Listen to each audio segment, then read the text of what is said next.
Hello everyone, welcome back to my channel. In this video, we will discuss about the latest something new and ये video जो है वो है आपकी problem के बेसिस पे। जैसे कि कई सारे कैंडिडेट्स का ये प्रॉब्लम हो रहा है कि फाइनल रिजल्ट आउट हो गया है कैटेगरीज का, तो अब आपका ज्वाइनिंग वगैरह आना रहता है।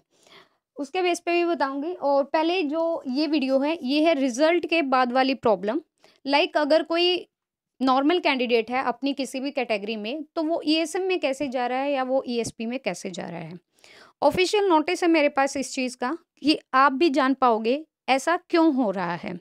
ठीक है, हम ऑफिशियली जो नोटिस है मेरे पास उसको रीड करेंगे और उसके थ्रू आपकी सभी यहाँ पे जो प्रॉब्लम्स हैं उनका सॉल्यूशन हो जाएगा। आप खुद ये नोटिस भी कर सकते हैं, मैं आपको बता दूंगी कहाँ से ये नोटिस आप कहाँ से मिल सकता है। देखिए मेरे पास हैं 2 नोटिस, ये पहला है और इसके दूसरे वाला भी है, और लेकिन दोनों में सेम ही बात बोली गई है, मैं आपको दिखा देती हूँ। जब आपने 11/2019 की जो एडवर्टाइज़मेंट थी और जो उसमें नोटिफ़िकेशंस होती हैं, जो इंस्ट्रक्शंस होती हैं, वो अगर आपने पढ़ी होगी तो ये चीज़ वहाँ पे पढ़ी होगी, और अगर आपने इंस्ट्रक्शंस वगैरह नहीं पढ़ी हैं तो आपका वहाँ पर स्किप हो गया होगा ये चीज़। क्योंकि आधे से ज़्यादा कैंडिडेट्स को होता है कि सिर्फ यहाँ पे वैकेंसीज़ निकली हैं और हमें फिल करनी है, दैट्स इट। तो अब देखिए, ये है फ्रॉम लिखा है the chief secretary to government Haryana. आप यहाँ ऑफिशियल वेबसाइट से भी ये पीडीएफ ये नोटिस वहाँ से गेट कर सकते हैं। ये टू मतलब all the financial commissioner and principal secretaries, commissioner and secretaries to government of Haryana, all the head of department, the registered Punjab Haryana high court Chandigarh, commissioner Ambala Rohtak Gurgaon Hisar division, all the deputy commissioners of state, all the C and MDs of board corporation public sector undertaking. ये देखिए भाई, ये subject है जो हमारा main problem कर रहा है, जो आपका उस सब प्रॉब्लम का ये सब्जेक्ट है। मतलब ये चीज है यहाँ पे, reservation of post for ex service man in direct recruitment to class 3 and class 4 post. जो यहाँ पर क्लास 3 और क्लास 4 की जो पोस्ट होती हैं उसमें रिजर्वेशन होता है एक्स सर्विसमैन का डायरेक्ट रिक्रूटमेंट में। I am directed to invite your attention towards government letter 25/15/92।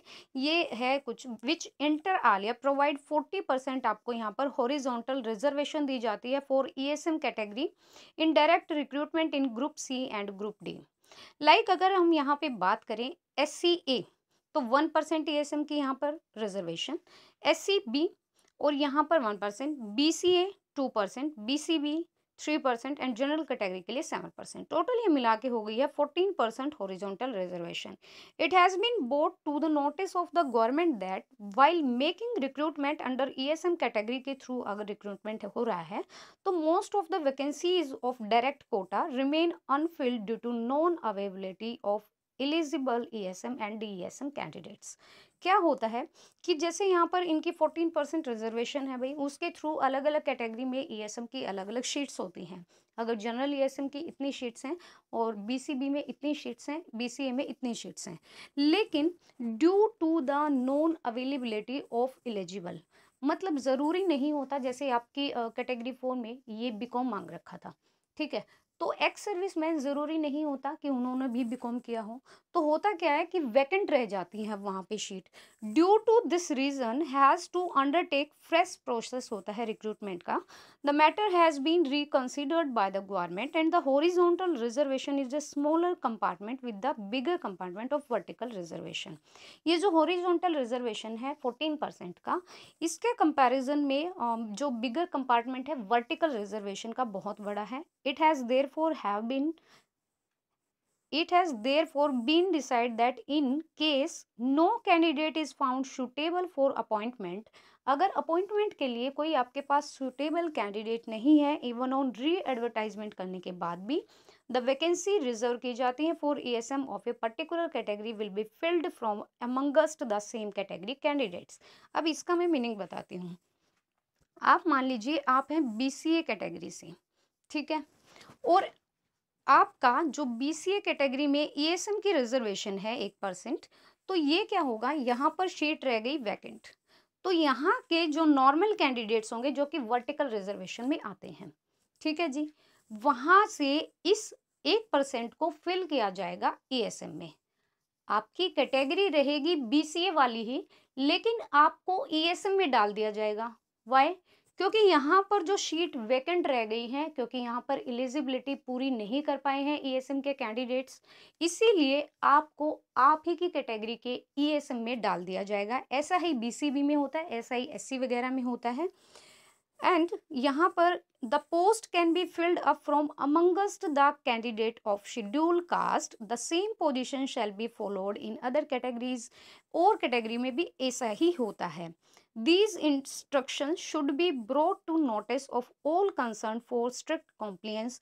आप ये नोटिस है ना, the chief secretary to government Haryana, ये जो ऑफिशियल वेबसाइट है chief secretary government of Haryana की, वहां से भी प्राप्त कर पाएंगे अगर आपको ऑफिशियली जानना है तो। मैं दूसरा नोटिस दिखाती हूँ।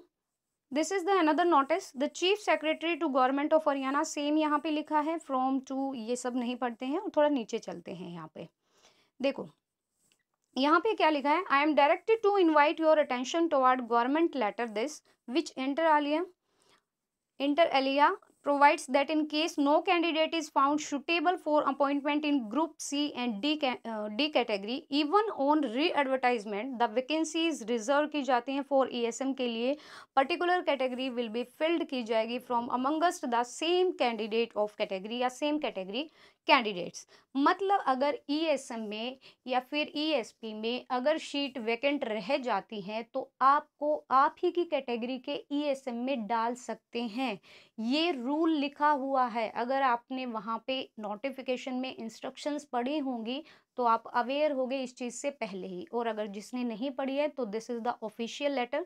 The matter has been reconsidered by the government and it has been decide to delete the word even on re advertisement from the third paragraph of the letter dated.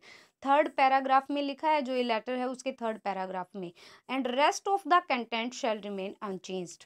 मतलब जो और बाकी का कंटेंट है वो तो अनचेंज्ड रहेगा, लेकिन ये चेंज हो सकता है। This instructions may please to be brought the notice all concern of the strict compliance. तो आप जान पाए हैं यहाँ पे क्या हुआ है कि भाई अगर मैं जनरल की कैटेगरी से हूँ और जनरल में ईएसएम का 7% रिजर्वेशन है, तो अगर जनरल के ईएसएम की जो पोस्ट हैं अगर वो वैकेंट रह गई हैं तो सेम जनरल वाले कैंडिडेट्स को जिनका फाइनल रिजल्ट में कट ऑफ में नाम आया है या फाइनल रिजल्ट में क्वालिफाई हुआ है या सिलेक्शन हुआ है, तो उस कैंडिडेट को जनरल के ईएसएम में ही डाल देंगे। आप अपनी कैटेगरी में ही रहोगे, सिर्फ आपको ईएसएम में डाल दिया जाएगा आपकी कैटेगरी के अकॉर्डिंग। बीसीबी का कैंडिडेट है तो रहेगा बीसीबी में, लेकिन बीसीबी ईएसएम में जाएगा वो। बहुत सारे कैंडिडेट्स के साथ ये हो रहा था। So this is the solution, और आप ये ऑफिशियली खुद से भी पढ़ सकते हैं अगर कोई इंटरेस्टेड है तो। So guys, this is the update, I hope so it is beneficial to all of you and thank you so much, thank you for visiting. अगर आपको वीडियो अच्छा लगे तो प्लीज़ लाइक कीजिएगा और सब्सक्राइब कीजिएगा चैनल को। Thank you so much.